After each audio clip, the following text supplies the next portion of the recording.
అడవిలో ఒక జింక, ఒక కాకి, ఒక ఎలుక మరియు ఒక తాబేలు స్నేహితులుగా కలిసి జీవించేవి.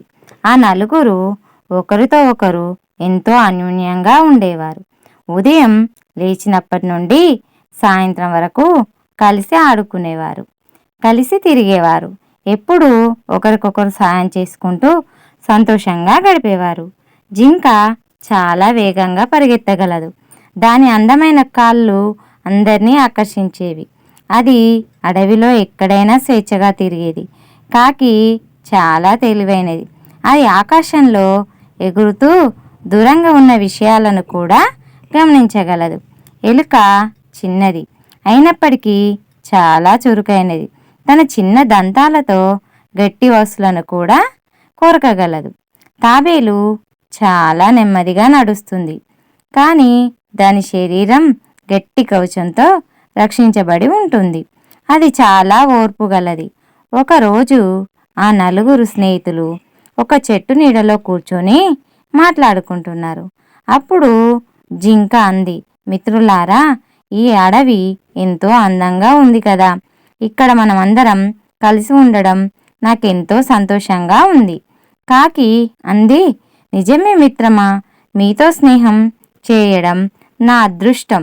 ఎలుక తన చిన్న గొంతుతో అంది, అవును, మన స్నేహం ఎప్పటికీ ఇలాగే ఉండాలి. తాబేలు నెమ్మదిగా మాట్లాడుతూ, ఖచ్చితంగా మన స్నేహానికి ఏ ఆటంకం రాకూడదు. వారు అలా మాట్లాడుకుంటుండగా దూరం నుండి ఒక వేటగాడు అటువైపు రావడం కాకి గమనించింది. వెంటనే అది తన స్నేహితులను హెచ్చరించింది. స్నేహితులారా, చూడండి, అటువైపు ఒక వేటగాడు వస్తున్నాడు. మనం వెంటనే ఇక్కడి నుండి వెళ్ళిపోవాలి.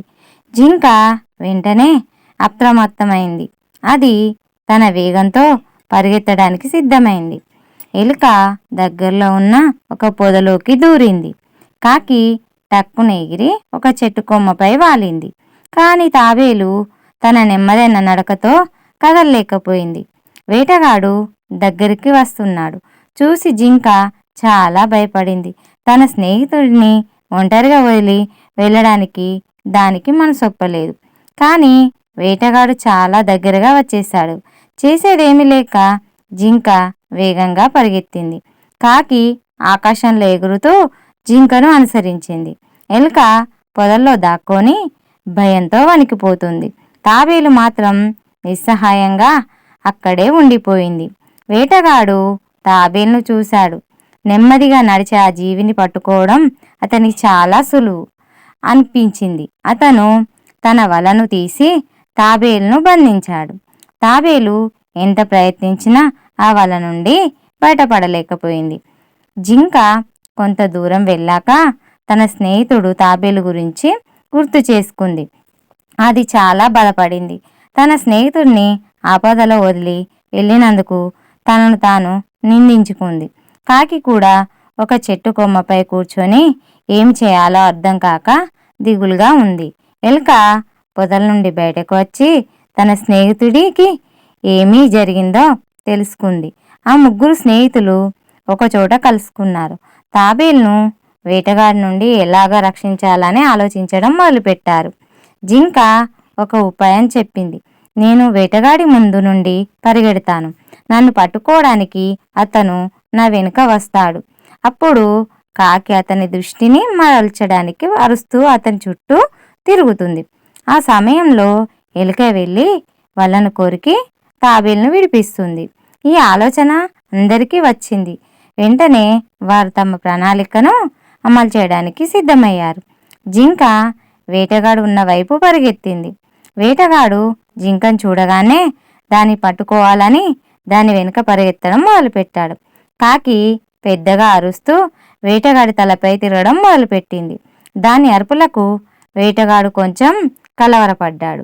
ఈ అవకాశం ఎదురుచూస్తున్న ఎలుక మెల్లగా వేటగాడు తాబేలును బంధించిన వల దగ్గరికి చేరుకుంది. తన పదునైన దంతాలతో ఆ వలను కొరకడం మొదలుపెట్టింది. కొద్దిసేపటిలో ఎలుక వలను పూర్తిగా కొరికింది. తాబేలు స్వేచ్ఛగా బయటకు వచ్చింది. జింక వేటగాడి నుండి కొంత దూరం పరిగెత్తాక ఒక చోట ఆగింది. కాకి కూడా అరుపులు ఆపేసింది. వేటగాడు జింకను పట్టుకోలేక విసిగిపోయాడు. అతను తిరిగి వచ్చి చూసేసరికి తాబేలు వలలో లేదు. అది చూసి అతను చాలా ఆశ్చర్యపోయాడు. ఏమి జరిగిందో అతనికి అర్థం కాలేదు. వేటగాడు కోపంతో అక్కడి నుండి వెళ్ళిపోయాడు. అప్పుడు జింక, కాకి, ఎలుక ముగ్గురు తాబేలు దగ్గరికి వచ్చారు. తాబేలు వారిని చూసి చాలా సంతోషించింది.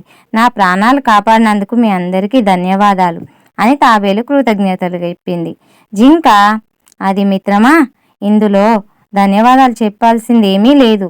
స్నేహితులు కష్టాల్లో ఉన్నప్పుడు ఒకరికొకరు సాయం చేసుకోవాలి కదా. కాకి అంది, అవును, మన స్నేహం ఎప్పటికీ ఇలాగే దృఢంగా ఉండాలి. ఎలుక కూడా తన వంతుగా అంది, మనం ఎల్లప్పుడూ కలిసి ఉండాలి. ఆ రోజు నుండి ఆ నలుగురు స్నేహితులు మరింత అన్యోన్యంగా ఉండడం మొదలుపెట్టారు. ఒకరి కష్టం మరొకరికి తమ కష్టంగా భావించేవారు. తమకున్న బలాలను ఉపయోగించి ఒకరికొకరు సహాయం చేసుకునేవారు. జింక తన వేగంతో ప్రమాదం నుండి తప్పించుకోగలిగితే, కాకి తన తెలివితో ప్రమాదాన్ని ముందుగా గుర్తించగలిగింది. ఎలుక తన చురుకదనంతో కష్టమైన పనులను కూడా చేయగలిగింది.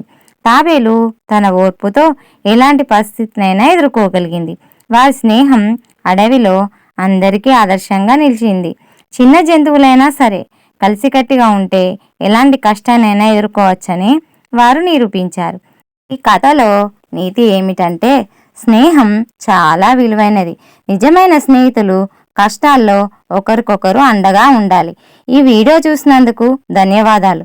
ఈ వీడియో నచ్చినట్లయితే సబ్స్క్రైబ్ చేయండి.